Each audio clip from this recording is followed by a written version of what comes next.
this is a natural spring, but the spring is full of iron oxide, or orange ochre as we call it. It's very damaging to the environment, wildlife, pond life. It will basically deprive everything of oxygen and kill it off. Now, what happens if you've got something like the bulrush here? It actually thrives on iron oxide, and it absorbs the iron oxide that's in the water, and it actually acts as a natural filter to the waterways. When we go further down, now this water, this little spring that occurs, creates a little pond for about 200 metres. Then this water goes into one of the main tributaries, and we'll look and you'll see how clear and clean the water is. Now this is nature working at its best, and it's actually protecting this part of the environment. If this was going direct into the waterway, it would probably do a lot of damage to the burn just now, which is full of fish life and water life. Okay. So if you look across, you can see the new bulrush is starting to grow dark green, and if you just look slightly back, that's the seed heads from the old bulrushes. That's from last year. These will regenerate and regrow, and hopefully more of the seeds will be established, and they're a brilliant habitat for all the wildlife. And what the plan is, on one of the waterways, this has occurred, and it's actually killed off roughly 2 mile of the water life in that waterway. So what we've done just now is we've taken a lot of the bulrush seeds and we've planted them, and hopefully we're going to grow young seedlings. We'll be able to do what's happened here, transplant the bulrushes into the same area. Hopefully that can stem the pollution that's going into that waterway.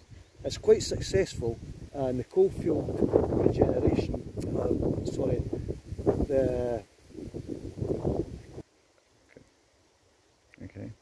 Right, so but the Coal Authority have actually got projects, and there's one quite local to here, Crossford, and they've established reed beds on quite a big scale, and the water that goes into the Lynn Burn, it was coming from old mine workings, was pretty much the same as this, and it had polluted the Lynn Burn right down to the sea.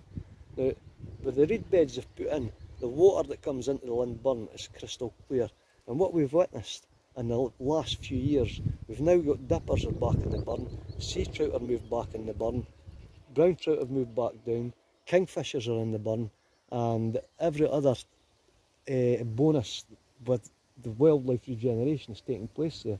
So it's hoped when we go further up on the same waterway, we put these bulrushes in, it's going to start kicking in and take effect, and hopefully start to clear that part of the burn out.